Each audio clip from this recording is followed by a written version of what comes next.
As the first real introduction to the intensity and grandeur of Nationals, Karasuno vs Inarizaki is a match vastly unlike any other in Haikyuu, due in large part to the layered unpredictability at play here. In the early stages, the opponents are built up as a modern powerhouse, a challenger at the top of their game, favorites for nationals, reckless and erratic yet unbelievably talented, not an established giant of old, but an up-and-coming great with ambitions of solidifying a contemporary legacy. And through Atsumu, we have a pretty solid hook and connection between the two teams, but it's nothing as personal as the past games against Seijo or Shiratorizawa, nor the potential matchups that could have happened against Nekoma or Fukurodani. So going into this game, I didn't really know what to expect. While Kageyama did form an interesting relationship with Atsumu, there were no huge rivalries, no feuds or established history between the teams, and I wondered how Furudate intended to approach this match to make it as monumental as the story built it up to be. Yet what it dominoed into was something very special, becoming more and more intimate and all-encompassing of the beauty of the series as it went on, and ending with what I view as an underscoring of Haikyuu's core philosophy. But most of all, it became a celebration more than anything else. From the beginning, Hinata and Kageyama grin with glee upon seeing how lethal Atsumu's serves are, and how skilled he truly is when the chips are down. In response, they do their quick, and Atsumu is absolutely thrilled and impressed by it, prompting him and Osamu to replicate it themselves. And then they succeed. The gauntlet is thrown, and the dance begins. From then, the entire game follows that sort of structure, becoming a dynamic duel of constant provocations and responses. A match of rhythm, trying to throw one another off using the crowd, timing, expectations, whatever elements they can to turn the tide in their favor. And what ensues is a series of counters as the other team do their best to deal with their adversary's overwhelming strength. Tanaka, Aran, Nishinoya, Atsumu, Kageyama, Osamu, Hinata. The players are constantly pushed to their limits, and with the support of their teammates, they're able to take on the challenge as we see a myriad of flashbacks that help to add context and show us what all of these moments mean for each player. But what won in the end was simple passion, as the match ultimately evolved into an exchange of pure joy and expression, with both teams simply doing all they could to simultaneously win the right to stay on the court, and to communicate how much this sport means to them, how beautiful they find it, and how much they live for this moment. It's a gorgeously crafted match that builds dynamics from the start and delivers intricate payoff in spades. And aside from the awesome spectacle and adversarial dynamics, it is chock full of substance and discussion points. The brilliant examination of Tanaka, the great backstory for Noya which I've discussed previously, the awesome dynamics within Inarizaki and pertaining to the twins, which I'll discuss in the future. But what struck me about this match more than anything is how it pivoted the story through exploring the ideals of Inarizaki's captain. 誰かが見とるよ、しんちゃん。神さんはそこら中におるからな。Shinsuke Kita changed so much about Haikyuu for me. He doesn't have a large or prolonged presence in the story, but his words propelled the series into extraordinary territory and deftly broadened its thematic horizons.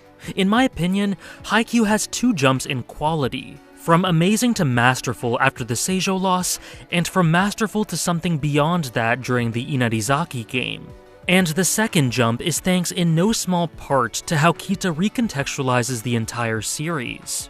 Kita makes his way onto the court in place of Aran during a sequence of the match where Inarizaki are slacking a little and letting Karasuno chip away at their commanding lead, and it is immediately made clear what his role is and why he's so important. He is strict, calm, disciplined, mature, intelligent, and most of all, he's reliable. He doesn't excel in any facet of volleyball, but his awareness of both this and the things he can do is the essence of what makes him so commanding and confident on the court.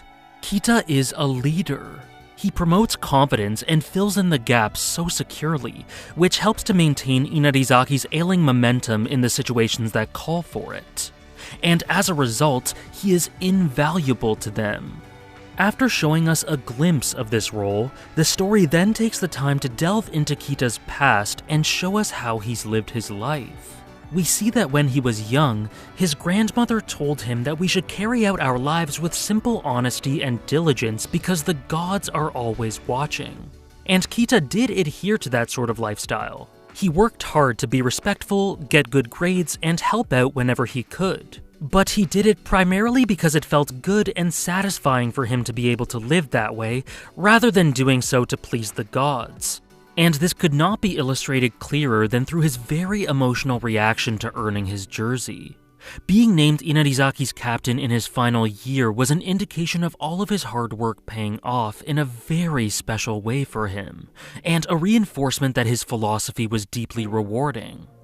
We also see how this simple way of life developed into a ritual that others on the team took note of. Kita made strides to watch out for his teammates and strictly order them to take care of themselves, and he was well known for maintaining his good health, being courteous, helping others, and practicing extremely hard.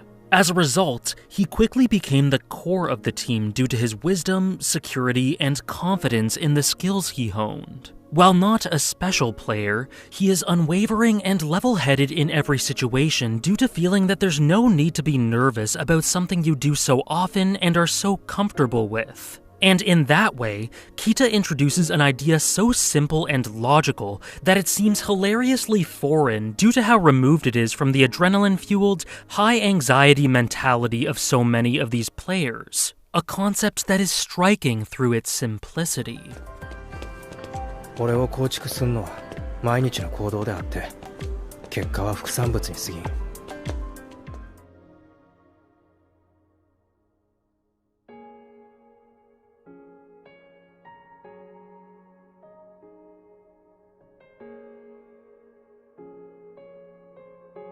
We and the things we are capable of are the result of everything we do beforehand.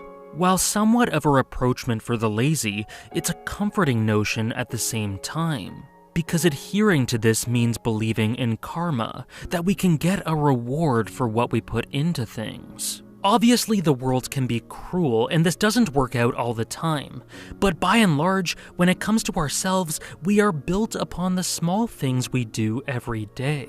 If we work hard at something every day, then we have every reason to be confident that we can perform well when it is required of us, and there is simply no need to be nervous about our ability to do so. And you can merge this message pretty seamlessly with something else he says in response to his teammates marveling at the insane talent of those on the court.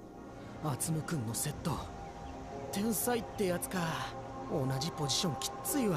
影山のサーブもやばいやろあれ。俺も才能欲しいわ。いつやったか聞かれたことがあった。自分はレギュラーではなく後輩に天才がいて辛いと思ったことはないですかって。